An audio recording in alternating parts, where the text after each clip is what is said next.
buku perdana kita di Totok Punggung, mungkin perlu kedepannya akan lebih banyak kita buat buku-buku supaya masyarakat lebih ngerti apa sih Totok Punggung itu, bertentangan enggak sama medis, kenapa dokter-dokter kemudian banyak yang menerjunkan dirinya di Totok Punggung. Bismillahirrahmanirrahim. Assalamualaikum warahmatullahi wabarakatuh. Alhamdulillah, kita baru saja selesai pembukaan Munas Totok Punggung, Expo, dan bedah buku lalu coaching klinik tadi ya. Bedah buku hari ini dokter jatuh cinta pada Totok Punggung, Masya Allah ya. Jadi ini ada dokter di samping saya, dua orang dokter. Yang pertama dokter Ririn sudah jatuh cinta, yang kedua nampaknya mau jatuh cinta juga. Amin, semoga jatuh cinta. Dokter Meta dari Pontianak, istri dari dokter Vinsa ya.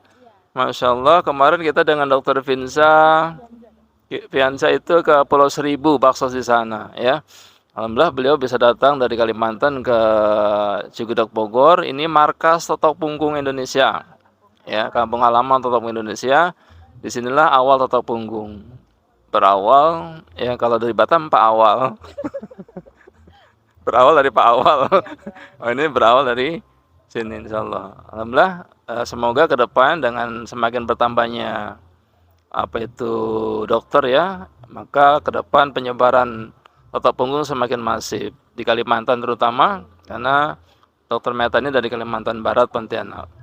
Demikian sekilas pengantar dari saya. Bila taufiq wal hidayah. Wassalamualaikum warahmatullahi wabarakatuh.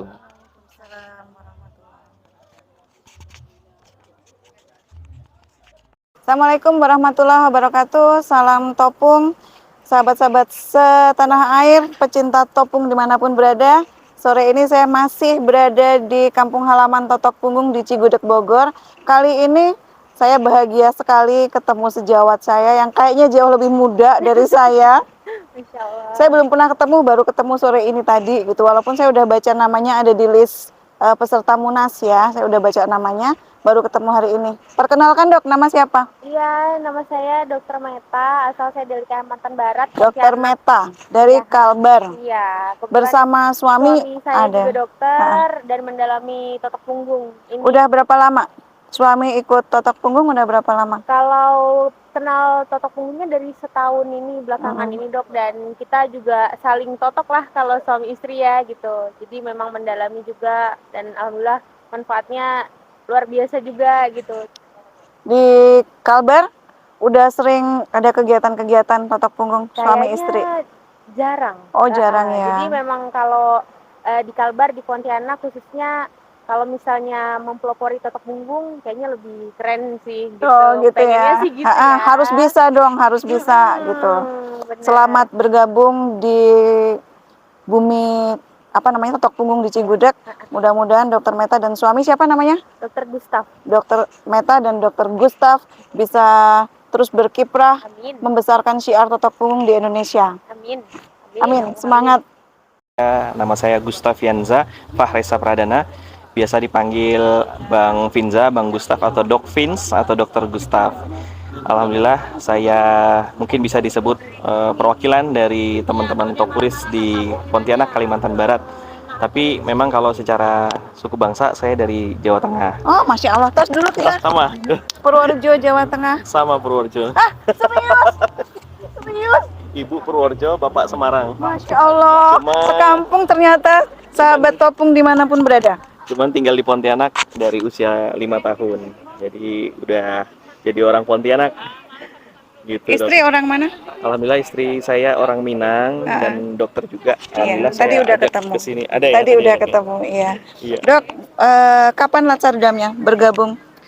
Kalau Pelatihan tingkat dasarnya kapan? bulan lalu, bukan. Kalau yang resminya ya, Iya. resminya itu baru yang Jambi kemarin. Ikut Latsardam Jambi kemarin. Iya. Berarti bulan Bulan Februari. bulan Maret ini, tanggal Maret 4 ya? dan 5. Tanggal Tapi 4. saya itu sudah sebenarnya praktek gelap Topung itu dari tahun lalu. Karena modal diajarin sama temen aja. Oh, Jadi di Pontianak tuh ada temen yang udah ikut pelatihan. Tapi karena ya namanya kita dokter ya, awal-awalnya kan masih belum percaya. Nah, sama lah itu. Jadi saya ngikutin temen saya dulu tuh. Jadi mendengar cerita dia rasa-rasa mustahil kok bisa ngobatin ini ngobatin itu Sama gitu kan. persis. Tapi dalam perjalanannya kemudian Allah perlihatkan lah dengan ya contoh ya pengobatan bekam. Akhirnya pun saya juga percaya bahwa yang maha menyembuhkan ini Allah Subhanahu wa taala lewat wasilah-wasilah terapi tibun nabawi. Nah, ya salah satunya topung. Setelah diajarin sama temen, ya udah saya notokin ayah kandung saya, ayah mertua saya, istri, ibu, apa terus teman-teman yang sakit gitu. Kemudian menghadap sama Ustadz Abdurrahman. Ustadz Abdurrahman minta saya yang resmi harus ikut. Ya udah, ayo ikut. Kenapa dokter kemudian tertarik mempraktekannya? Saya sih orangnya realistis aja ya. Mana yang pengobatan yang halal dan memang terbukti bisa ngobatin dan memberikan kemaslahatan kepada orang banyak tanpa harus merugikan orang banyak, maka pasti saya akan jalankan. Yang pasti ada dalilnya. Saya pede juga dengan topung ini karena juga ada dalilnya dan termasuk mungkin bisa disebut sebagai salah satu tibun nabawi. Jadi saya pede gitu dan memang jatuh cinta karena langsung merasakan juga banyaknya dampak perbaikan kondisi pasien yang saya topung. Jadi saya memang tidak mengatakan topung ini bisa menyembuhkan karena Allah yang maha menyembuhkan. Tetapi topung ini kemudian memberikan kualitas hidup yang lebih baik kepada banyak orang sampai akhirnya kemudian orang tersebut bisa beraktivitas seperti sedia kala. Sip, mantap. Jadi ini mungkin buku perdana kita di Totok Punggung, mungkin perlu kedepannya akan lebih banyak kita buat buku-buku supaya masyarakat lebih ngerti apa sih Totok Punggung itu, bertentangan enggak sama medis, kenapa dokter-dokter kemudian banyak yang menerjunkan dirinya di Totok Punggung. Itu perlu kita sosialisasikan dalam bentuk buku gitu supaya bisa dibaca lebih banyak, lebih luas, tersebar lebih luas. Mudah-mudahan bisa saya bikin, dokter bikin, banyak dokter olah dan yang lain-lain bisa bikin lagi. Kalau kata salah satu guru saya itu kunci terlahirnya salah satu kunci terlahirnya sebuah peradaban itu adalah dengan adanya buku. Jadi peradaban itu dianggap ada kalau di dalam peradaban itu meninggalkan buku. Betul. Saya berpikirnya malah begini, kalau kamu pengen hidup selamanya, kamu harus bikin buku. Jadi kamu sudah nggak ada, orang masih tetap melihat kamu ada catatannya gitu.